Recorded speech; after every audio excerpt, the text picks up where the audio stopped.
material results. But then there's also a jnana kanda. Jnana kanda means I do certain kind of meditation or certain kind of mystical process and I get some subtle results, some mental results, like mystic powers or special insights or whatever. This is a kind of subtle enjoyment. Karma kanda gives gross material enjoyment. Jnana kanda gives subtle material enjoyment. The ultimate subtle material enjoyment is the liberation experienced by the impersonalists, where they think, I have become one with God. They can think like that, but it's actually not possible. See? But they get a lot of enjoyment from thinking like that. Similarly, the Buddhists and the impersonalists, they think, I have merged with God and become one with Him. Or I have attained the nirvana, nothingness, shunyata. They think like that. But actually there's no such thing as shunyata anywhere. Everywhere you go, even in the middle of intergalactic space, there's something. There's no such thing as nothing. You see the logical conundrum? There is no such thing as nothing. If you say there is a thing, and that thing is no thing, that is logically impossible. You see? Their whole philosophy is based on this logical impossibility. And they're simply tripping out over the mental intoxication they get from screwing with their logic. I try to understand. It's a subtle pleasure. It's a mental pleasure. It's a kind of intoxication. But the devotees, they are actually sober, even though they're experiencing so much bliss and so much spiritual intoxication. The devotees are actually sober because they are saying, okay, God is doing everything. His potency, whether it's material or spiritual, is under His control. He's the actual doer. He's the actual knower. He's the actual owner of everything. So, if I simply surrender my heart to Him, surrender my love to Him, then He can arrange everything. Not that we are doing anything. As soon as we try to do something, we are taking the role of the doer.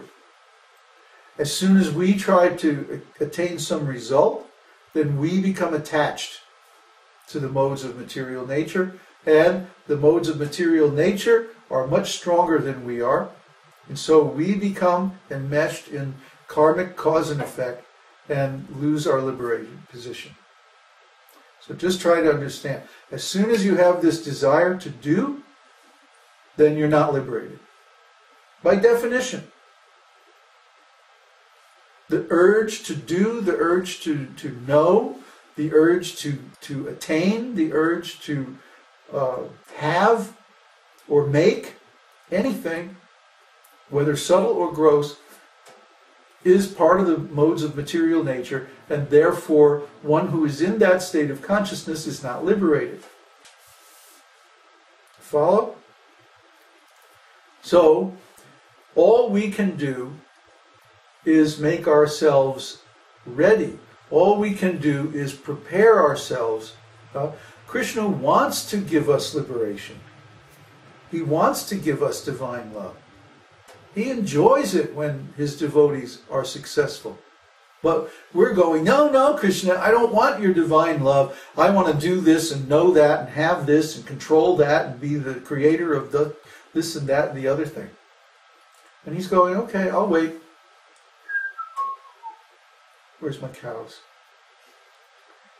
See? He's willing to wait. He can wait forever.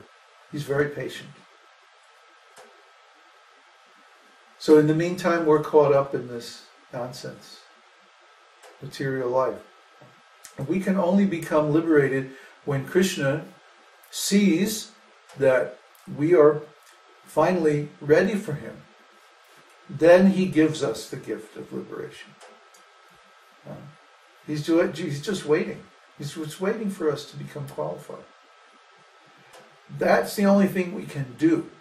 Then, when he's good and ready, he gives us liberation. That's a good question. See, it got me to talk for a long time. What's next?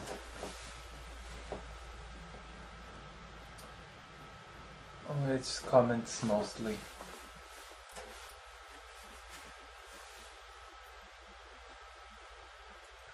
Rochana Dev said, posted the verse, one who controls, restrains his mind and senses, but within dwells on sense objects, certainly deludes himself. And it's called a pretender. Yeah.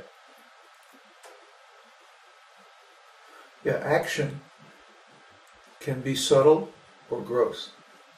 So the karmis, they're following the gross process of action and reaction. The jnanis are following the subtle action and reaction. Oh, if I make this mental adjustment, or if I get this insight, then I can attain something spiritual. No. No, because the instrument that you're using is material. Mind, intelligence, false ego. So how can the result be spiritual? See, it's like you can't do that kind of, you can't do spiritual work with a material instrument. No, the most you can do is you can promote yourself to a higher grade of activity, a higher grade of consciousness by creating many, many impressions of spiritual quality. The quality of our consciousness is dictated by the impressions in the mind. So when we create many, many impressions by chanting a spiritual mantra over and over and over again, Hare Krishna, Krishna Krishna, Hare Hare, Hare Ram, Ram Ram, Hare Hare, Hare Krishna. Again and again and again we chant and hear.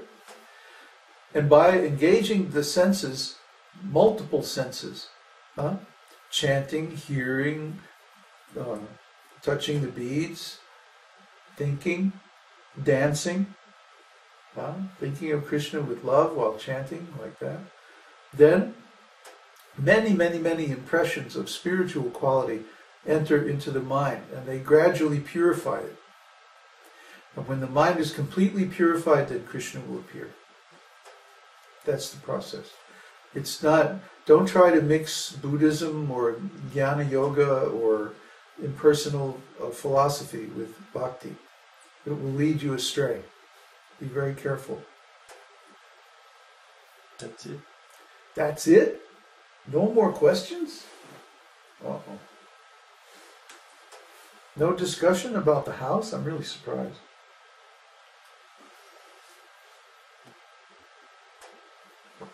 Devotees in Santiago?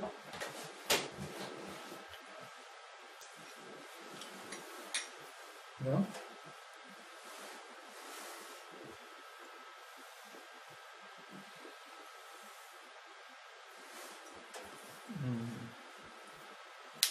Question from Otto. Otto. Does it mean that whatever comes along the way, for example, good feelings, bad feelings, circumstances, etc.,